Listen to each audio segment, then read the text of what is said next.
Okay, so let's take a closer look at the Tudor Black Bay in steel and gold. So starting off with the most interesting aspect of this watch is the fact that it's basically in steel and gold. So there actually hasn't been a Tudor Black Bay that is two-tone like this in the past, and this adds a whole new look to the lineup. It actually makes it a little bit, well, I don't want to say dressy because it's more of a tool watch, but with the addition of the gold, it kind of adds an element of class to it. And I must say, when I saw this in person, it looked much, much better than it does like on the pictures online. And that's mainly because I thought that the gold would sort of look like the bronze, like on the Tudor Black Bay bronze, but it actually looks totally different. It's a little bit more yellow and radiant than the bronze would be on that watch. And it adds a whole very, very interesting look to the overall piece. It looks totally different than like a two-tone Submariner, so it's not really, which was another concern of mine. I thought it'd look too much like the two-tone Submariner if it doesn't look like the Black Bay bronze, but it actually doesn't because the gold is brushed as opposed to polished like it is on the Submariners. And this just, again, it makes the watch a little bit, it doesn't stand out as much, but it adds a really unique color to the actual gold, and it's very yellow, but it's very subtle at the same time because of the brushing. So the gold on this watch is actually kind of interesting how they decided to put it on here. So the bezel and the end links are solid gold, that is the gold parts of the bezel and end links, and the crown and the bracelet are capped, which is basically a very, very thick sort of wrapping around the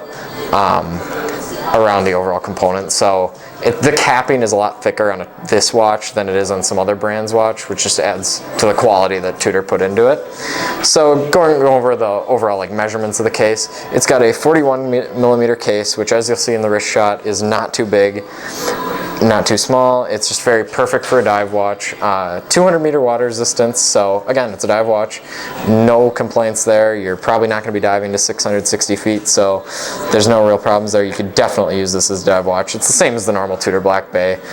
So if you've seen our reviews of that on our channel, then it's exactly the same with regards to its technical aspects, with the exception of the dial, which as you can see includes a date. Now this is because it uses the same in-house caliber that the Tudor Pelagos uses, as opposed to the normal movement that it's in the rest of the Black Bays, which does not feature date complication. I actually really like this because having a date is pretty useful. I know I've been skeptical of dates in the past in that it breaks up the symmetry of the dial, but on this watch I don't really see that as a problem because it is really a tool watch. It's not, the symmetry isn't really a big deal, but having the date complication adds a lot of functionality to it.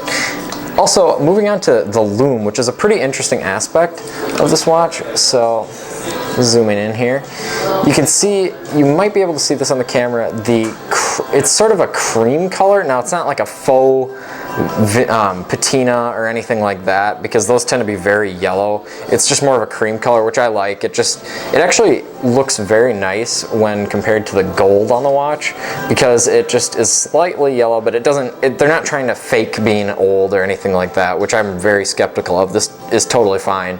It's more of a design choice than a heritage. It's not supposed to make it look old, I don't really think at all. So moving on to a wrist shot.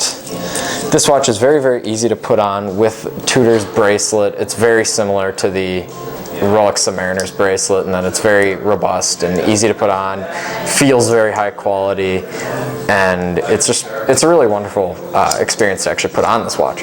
So it's very comfortable on the wrist, and this just ties back out as its bracelet's very similar to an Oyster bracelet again, so it's very comfortable on the wrist. And yeah, actually, one thing I forgot to mention, one of my favorite aspects of about this watch and all Tudors in general is their high power reserves.